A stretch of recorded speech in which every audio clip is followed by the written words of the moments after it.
Hi, this is Bruce Westergaard with Energy Consulting Services. After my retirement from the power line worker industry, I started a business designing and producing tools for the electrical industry. During my career as a line worker, I was involved in transmission, substation, distribution, and metering. This included maintenance of the system as well as troubleshooting outages. The tool I will now show you is called a meter socket troubleshooter.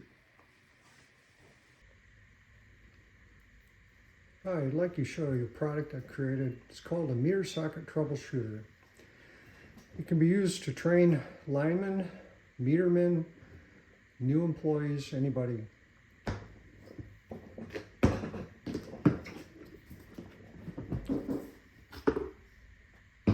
It has a troubleshooter's instruction manual, which includes a meter socket checks book, which is created by Alexander Publications, and I've drawn some of the test procedures out of there. Got a cover for troubleshooting later on, I'll show you that. There's the owner's manual, the training manual.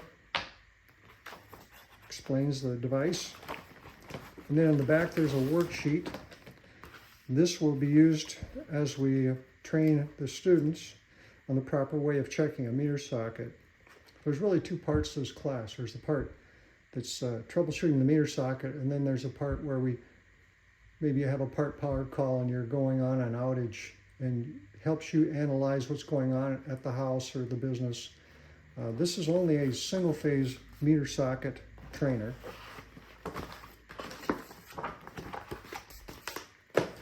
Has a couple charging cables, and there's two charging ports here. What I've done is I've taken two 12-volt batteries and hooked them in series. And if you recall from my meter socket, this here is the configuration for that. So we do 120, 240 across the connections. So in our case, we're going to use batteries instead. So it'll be 12 and 24. This allows a student to do training in a classroom setting or anywhere really without the dangers of the AC power. And it'll still give some similar readings to what an electrical service would look like. So as we do the testing, I've got a voltmeter here.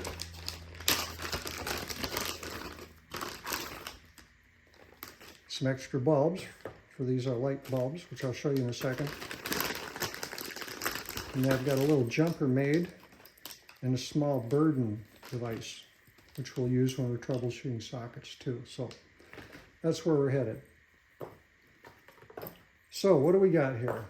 Okay, two batteries, 12, 24 volts. So we'll set this on 200 volts and it'll give us 12.4 for 124. So we'll read it as 120, but it's really only 12 volts. So we've got two batteries and charging ports. I've got some troubleshooting switches here, which we'll use later on when we analyze the meter socket. I've got a simulated transformer, and they've got a neutral and two hot leads for power. Got a main breaker for the house or the business. And then we've got load. So this is the neutral, one leg of hot, the other leg of hot, 240 across here, 120 to neutral on each side. Got a main breaker, got some lights here. These are just 12-volt lights we'll use. I've got a 240-volt heater, which is two lights in series, 24 volts. And I'll use 24 and 240 a lot interchanged in this training. Also put a motor in here. When we get into part of the troubleshooting, where we start having problems, we're diagnosing issues in the service, we'll show that, and it'll come into play a little bit better. And this here is a kind of a special thing we'll talk about in a little while. So batteries are self-protected. So if you have the power on, and for some reason a switch gets left on as we progress in this process, it's easy to just reset them. There's no fuse to blow or anything. See how it's stripped out? All you have to do is clear the fault, and they're dim now. Turn them off, they'll come on bright, and then you can start in again. But if you have some problems and things aren't working right, make sure these aren't tripped. So right now I've got this meter service, okay? So we're gonna pull the meter out, just a jumpered blank. And this is a simulated meter socket, 240 neutral. There's the ground. Hook up my meter here.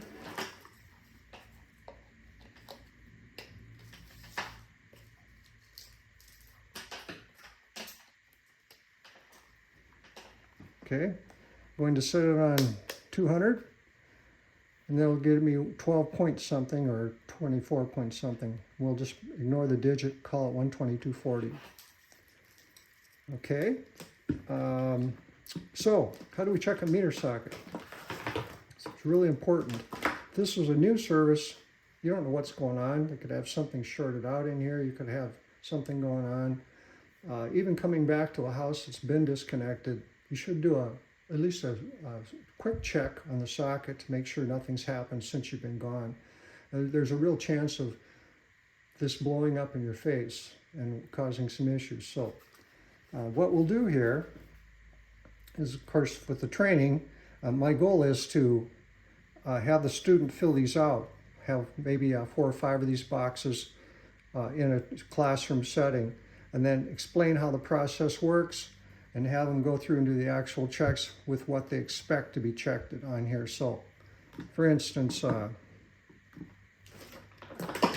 this over here, I think. We've got the high side, which are double A's, large A, large A, large B, and then small a, small b at the bottom, the neutral and the ground connection. So we'll go through and we'll do these checks. Of course, everybody checks the top of the socket to neutral and to hot, right? It's always done. But there's some other checks we should do. We don't know what's going on this side. We can't see the inside. If you're lucky enough to have a disconnect on the newer sockets, not quite as crucial, but even then you should always make sure there's nothing bad in the socket. You don't want it blowing up in your face or causing damage to the customer's product. So what we'll do is we'll follow these down and see if they match what we expect on here. So we'll do an actual test first, okay? And then I'm going to go through these. Each one of these has a fault with it of some type. So we'll go through them, and when we get to the fault, we'll stop because that is the fault for that situation. So, and the idea is that the students do this, they try to figure out the reason for it on their own. And then when they're all done and they finish the process, then we all sit down together and we go over this, and then we talk through it and go through what happened in the socket. So here we go. So what we're going to do is do a check first. I won't write these down this time, but often I would, and then you have something to follow. So we should have, well, first of all, we have to turn the service on. Always hook the neutral up first, right? You gotta have power, the neutral, before you put power on. Losing a neutral is bad because electricity will try to find another path back to ground, and that's not always a good thing. So we do that, and then we hook up the service. Okay, so now we should have 240 across here and 120, 120. We're going to try that. The meter where you can see it.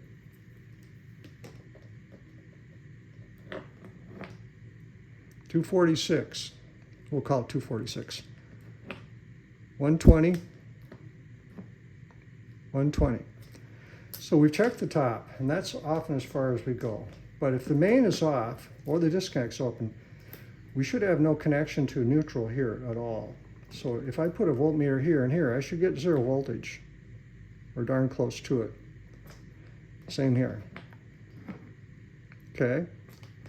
Now, what if this is hot and it's the same phase as this? Okay, well, we need to figure that out too. So let's go down here. There's 0 there, 0 there.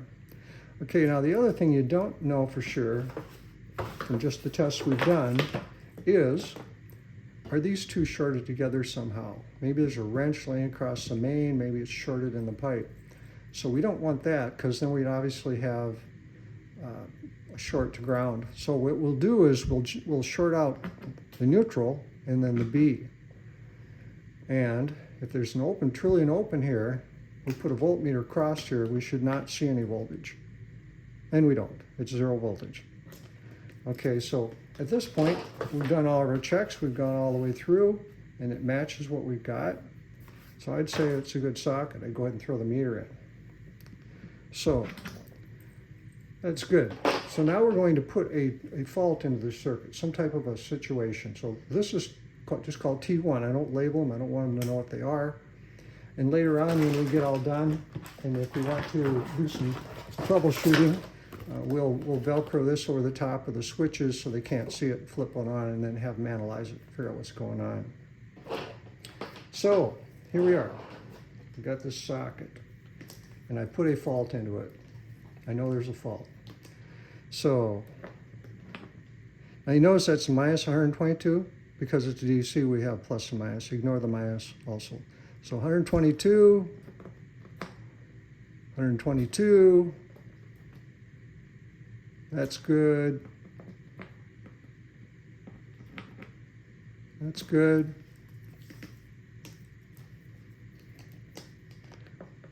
Okay, we didn't go here to here yet. Let's do that. No voltage there.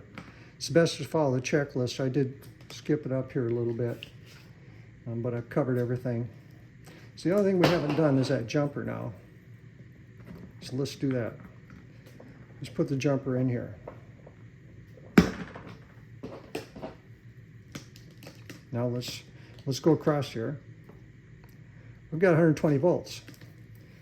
So that's not good.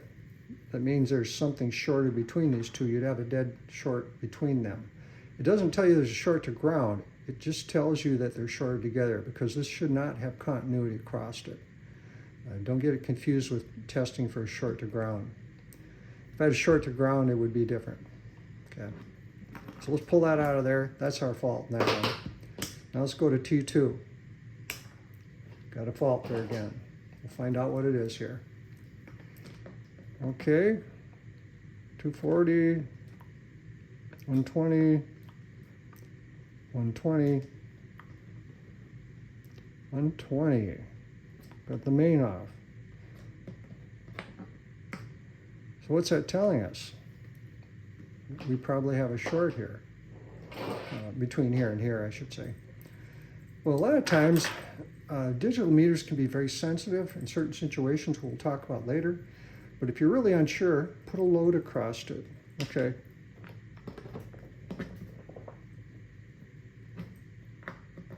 Here, okay. With this open, I should not have voltage across there, which I do. When you have voltage, you're probably gonna have some kind of current flow. I like using some type of a bulb or something with a higher wattage when you're, especially on a real service, to give you about 10, 12 amps. So the Beast they make are very good for that. Or you can just make your own with anything you want, as long as it has a high enough amperage to give you a good reading. So obviously that's hot. So we need to go figure out what happened on the low side. Okay? Then there's number 3. Okay, let's see what this one is.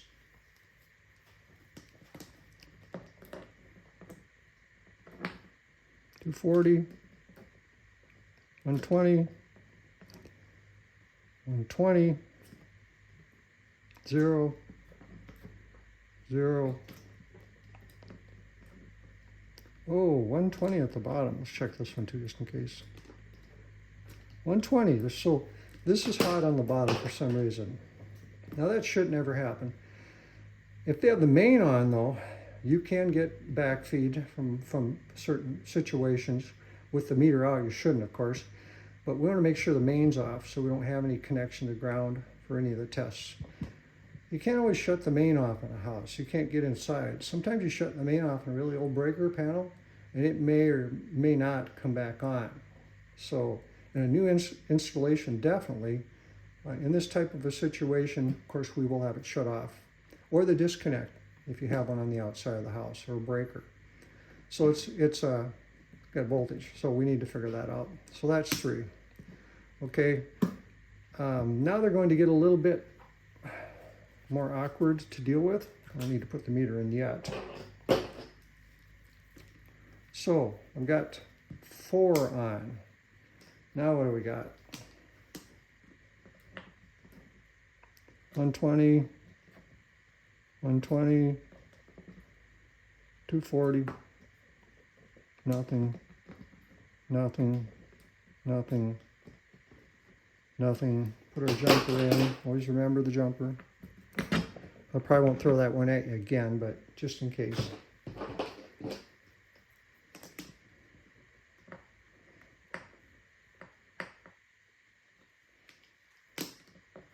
Okay, nothing. So that looks like a good wire or a good service, but it is not. And if I was training the students, I would probably just have them go through this and check it, but I'm going to explain to you what happened on this one. So I've got 4 on. So I'm going to pull this out of here. Everything checked good. We're going to go ahead and put the meter in. Okay, let's check voltage again, just in case.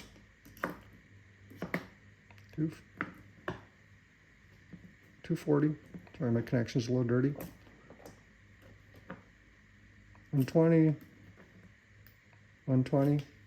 Okay, so we did all the checks already, and we know it's good, right? Let's throw the meter on. So we're going to put this on. Okay, we put it on. They throw on the light. It looks good. That's probably about 12 volt burn in that bulb. Throw this one on though, and we get that. We throw another one on, and we get that. Watch what's happened to the voltage on this side. It's down to 23 volts. We turn one off, gets down to 47 volts. So what would cause that? If you've been on trouble calls, you probably know this. But what is happening is aluminum wire in the ground is covered with plastic. If it gets scarred, usually this is the problem. It gets scarred and water gets in, electricity works with the earth. It eats that copper up to powder. And the powder will conduct just enough electricity to make your digital voltmeter show good voltage. So you get called out to a troubleshooting scenario and they got part power, and you pull the meter, looks good. Put the meter back in, nothing, looks good. So you should check the load, the voltage with the meter in if you can. Or instead of doing that and messing around with the person's service stuff and damaging something possibly with low voltage, just put this across there. Put your burden across there. Okay, yes, we do have a problem. You can see that.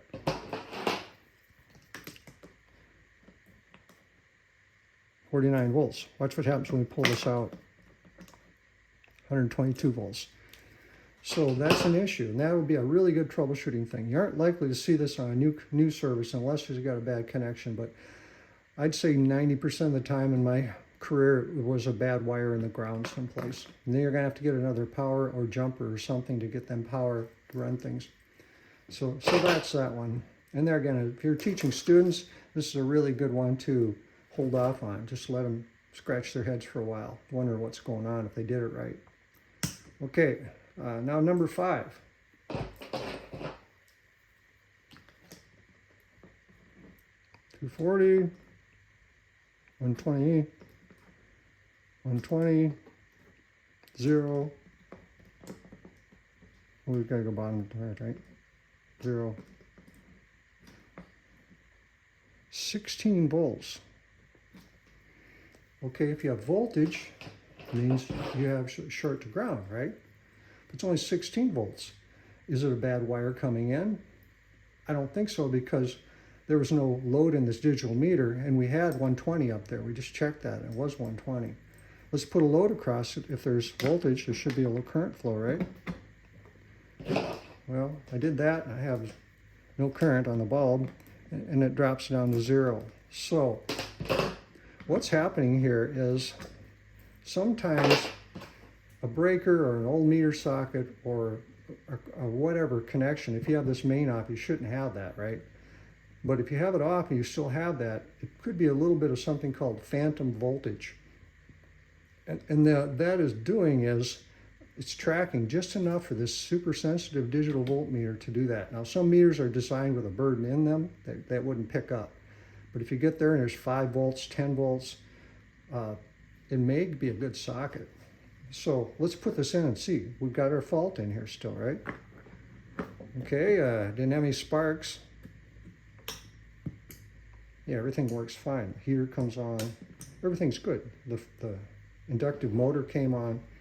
So we're good. It was just a phantom load. Again, older equipment can be a little leaky. Okay? So, and you're wondering, if you have looked closely, T5, there's no T6. What I've done is I've thrown in an extra scenario in here because sometimes we get so focused in the socket, we can't forget about our surrounding and what's going on in our yard. We're going into people's property. You never know when you go into a person's property what you're going to run into. Dogs, upset customers, you know, don't change my mechanical meter for a digital one. I don't want that. Okay, so this is another thing you might encounter in the backyard. Hey, what are you doing? Get off my property.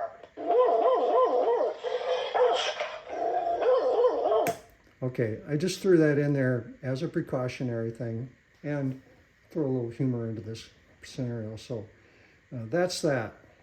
So that's the end of part one of this, the process of doing this. Again, you may not want to throw these in until after everybody's done this and analyzed with their sheets, and then go through it as a group possibly, or have them go through it with you as you do it up front, or watch them do it. Okay, so there's that. So now we're going to do just some troubleshooting with a service in. So all of our faults are off. Got the main off. We checked everything over. We're going to throw the meter in. Okay. So here we go. The main's on. We've got all kinds of good lights. Got the heater running. It's across. Fan's running. I don't know if you can hear the fan.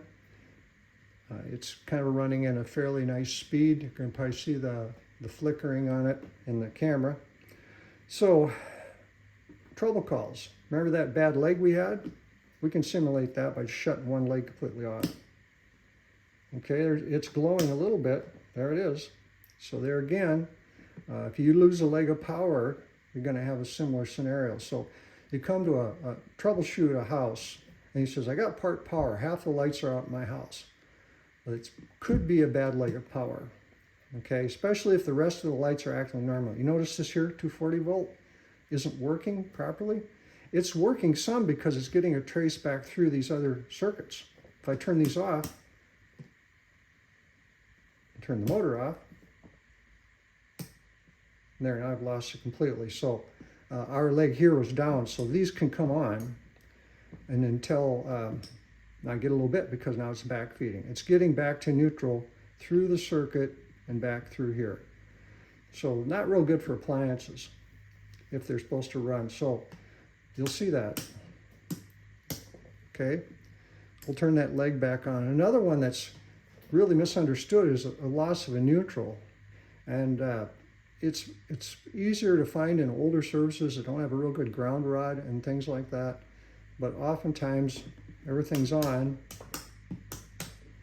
and the neutral fails. Everything continues to run just like normal. What's going on here is there's a balanced load between the two legs. You remember on a 120 volt circuit, 240 volt, the neutral only carries current if there's an imbalance between the two legs. So there isn't any current flowing in the neutral, just a little minimal amount with the motor. If I shut it off, it's truly balanced now. Okay, I'm going to turn it back on because the motor will change speeds at a certain point here. So what happens if I drop? Okay, you went to the house and everything worked, or everything was, let's say everything was, let's say two lights were shut off. And then they came in, they said, I flipped one more light on and I popped a bulb and these were dim. You know, what's going on? Or you have an appliance or something that's running. Now, you probably don't notice it, but this one's running faster now. It's a little hard to tell. Let's see what the voltages are here. Put it up here so you can see it. 83 volts, 140 volts. The fan's not going to like 140 volts. So what happens if I turn the furnace off? Nothing, because it's 240 volt. It doesn't, or it could be resistance heat. Some 240 volt appliance. It doesn't matter because it doesn't need a neutral. Okay, now if I shut this one off, You can hear that, but the fans really took off. There again, if I turn this off, that bulb gets even brighter. So that's something to think about. If you come out and they say, I've got dim bulbs in one end of the house and they're really bright in the other, or the refrigerator is starting to smoke and smell funny, it's not a good thing. We've probably got 210 volts across this right now. And this fan will take that extra voltage, but so now we can turn that one off. Now everything's balanced and now we're normal again. Okay.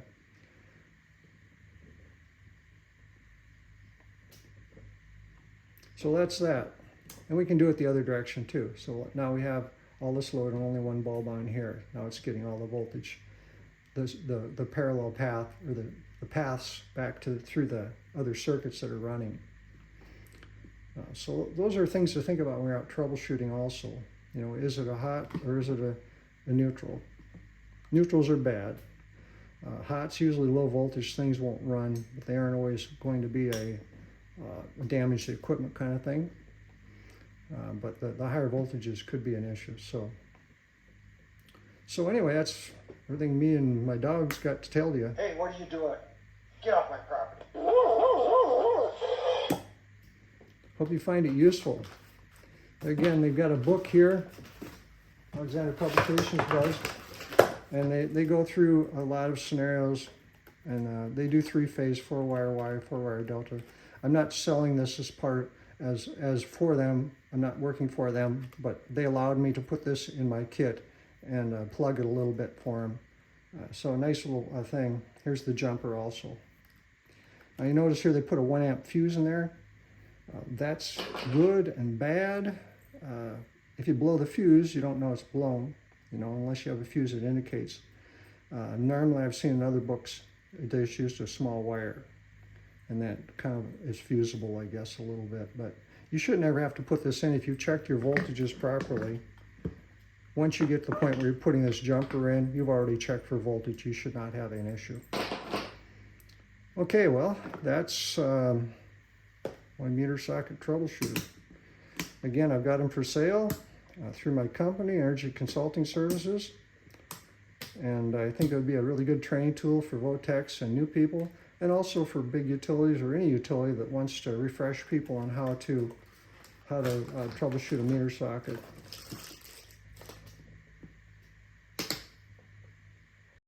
If you want more information on this product, please contact me either by phone or email.